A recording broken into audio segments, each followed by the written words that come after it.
Yuji Itadori is the protagonist of Jujutsu Kaisen and is easily one of the strongest characters in the series.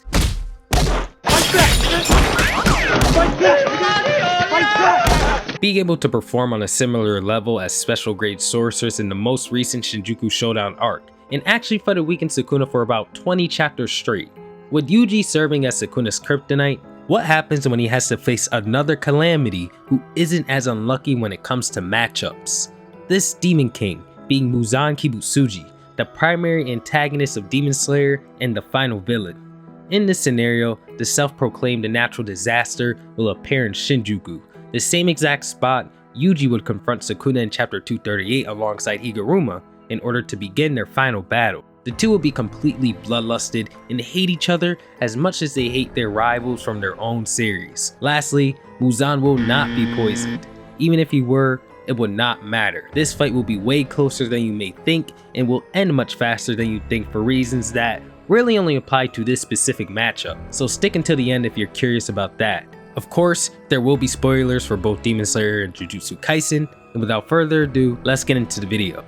I'll cover Yuji's stats, Muzan's stats, and then play out the fight. We'll start with Yuji's strength, and honestly, it's not that big of a deal, but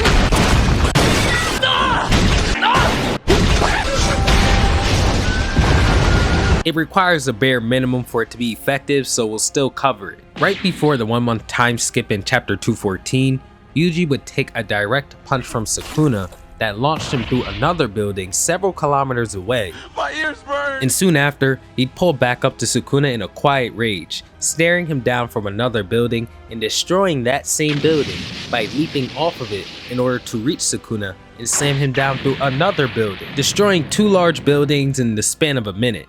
And after doing all of this, he would kick a massive chunk of concrete towards Sukuna with enough speed that it traveled fast enough to hit him before he even realized that it was hurling toward him.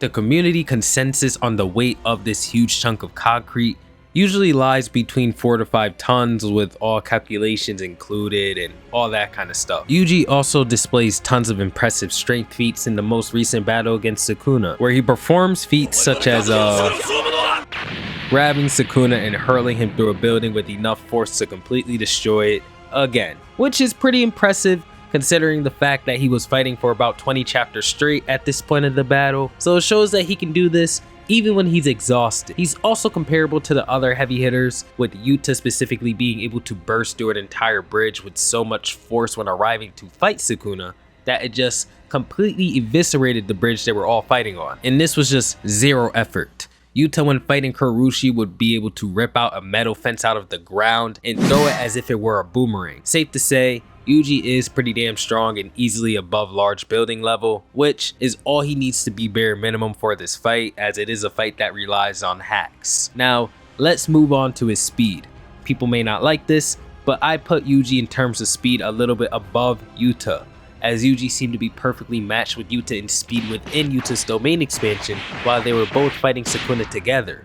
Throughout the entire fight, the two were side by side, and there's even a page where they're running together at the same speed, attempting to combo Sukuna in chapter 250. So if they're matched in the domain, why would we place Yuji a little bit above Yuta? Well, when a character casts their own domain and they fight within it, their stats get an all-around boost, which is explained by Gojo to work similar to a buff in video games. If Yuta was in his domain, equivalent to base Yuji before he awakened, we can assume that at both of their bases, Yuji is a bit faster than Yuta. In chapter 215, Yuji has also been displayed to be able to match Maki in speed when fighting against Sukuna. Maki would even ask Yuji if he's able to keep up with her speed, and Yuji would say yes, and go on to have no problem with doing so. We could also use the infamous moment where Hakari manages to somewhat dodge the lightning bolt that Kashimo shot at him. I say somewhat because he managed to move his head out of the way, but it still made contact with him. Usually people count this at hypersonic to massively hypersonic depending on who you ask. With Yuji, in my opinion, being a little bit below Hakari in terms of rough physical stats, we can place him in this range of speed as well. Now, you're probably wondering why I mentioned that Yuji only needs to be above large building level bare minimum earlier in the video. Going over his loadout will help me explain why. Yuji will have access to his shrine and blood manipulation, and for his blood manipulation, will only consider the blood burst attack that he used against Sukuna in chapter 251 as a part of his kit, since, as of now, he can't use convergence without the help of another blood brother. I'll also be giving Yuji his divergent fist, increased probability of black flashes, and of course, his reverse curse technique. Yuji also has a very high level of poison tolerance. This is very important when fighting against Muzan, as it will allow Yuji to at least have a chance of surviving Muzan's poison long enough to retaliate. I ain't gonna lie, I'm getting cooked. The most important technique that Yuji will be gaining access to in this battle is going to be the ability to directly target the soul with his attacks. The consensus on this technique Yuji has is that as of now, as long as he can cut the opponent, he can do permanent damage to them. This damage cannot be healed unless you have the ability to perceive the soul. In this case, Muzan does not. Combine this with Yuji's dismantles that he usually does, and he's able to cut the soul directly. And judging from Yuji being able to cut off Sukuna's leg with ease in chapter 257, he could most likely do the same to Muzan's neck. On top of this, Yuji happens to have his domain expansion, which seems to have the sure hit of these soul dismantles. I say this because the moment that Nobara would hit Sukuna with resonance, he'd release his hollow wicker basket and we'd see the soul dismantle take effect the moment after. Also, Yuji used this technique specifically because he cannot land his soul dismantles on Sukuna in chapter 264.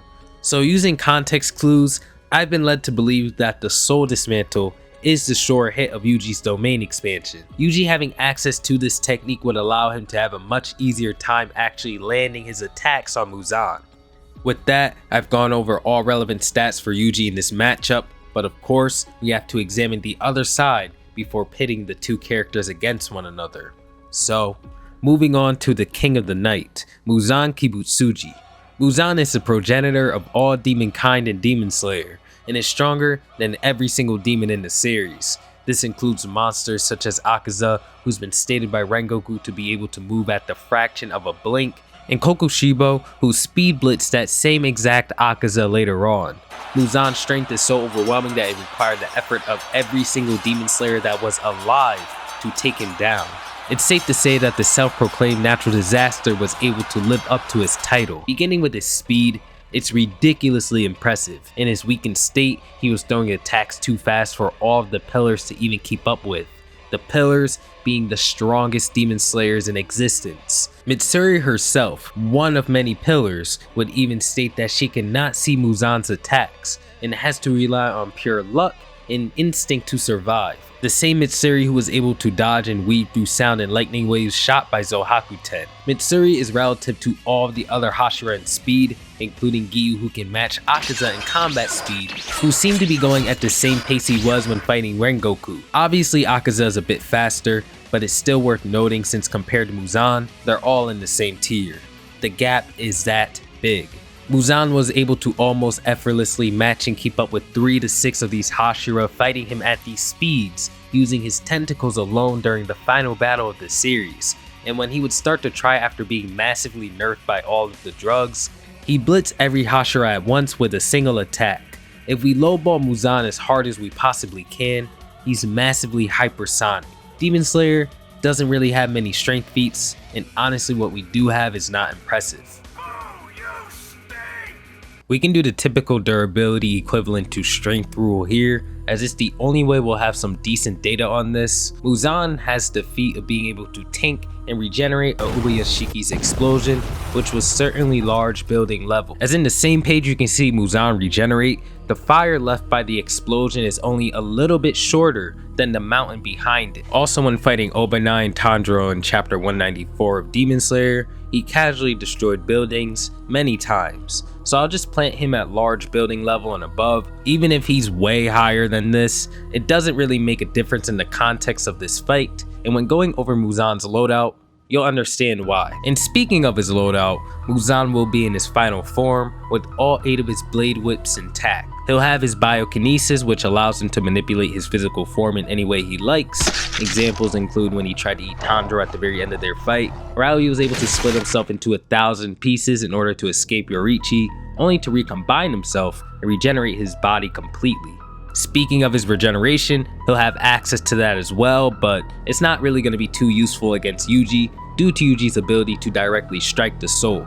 Muzan also has a couple of blood demon arts at his disposal, such as the Black Blood Brambles, which is really just a weaker version of the blade whips he uses in the final battle, but I thought it was worth mentioning. There's also the shockwave blast thing that he does when he turns his chest into a mouth and emits a shockwave that damages the nervous systems of those who are caught within it. This attack caused Tanjiro to seize and be unable to move for a long period of time during the final battle. Most important of all when it comes to Muzan's loadout is his ability to coat his whips with his blood.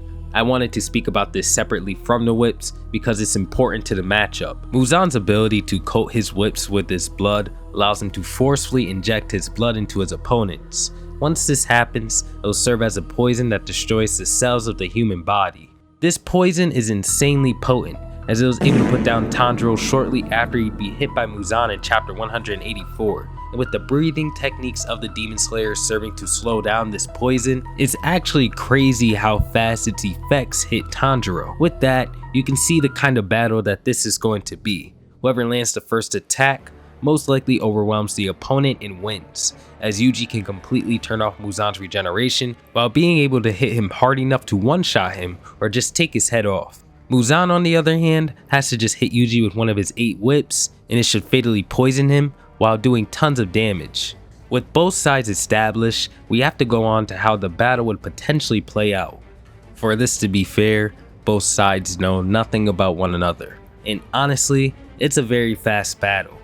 Not because it's a one-sided stomp, it's more so a duel in the Wild West. Muzan cannot regenerate from Yuji's dismantles, and Yuji, despite having very high poison tolerance, isn't going to be able to withstand Muzan's poison forever, especially on top of everything else he can do. Whoever lands the first attack will most likely overwhelm their opponent and win. So if you had to ask me how I think this goes, I think Muzan would be the first one to land an attack.